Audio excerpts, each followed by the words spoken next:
Here are 3 simple ways to reduce sound in your home with just your windows. First, I'm going to talk about the glass.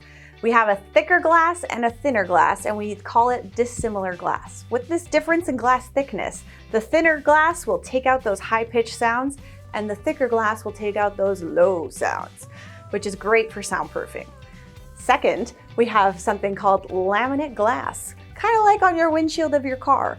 It's a plastic piece that goes on the glass, and it really helps with the sounds going through the glass. Otherwise, if that plastic piece wasn't there, the sound would go right through.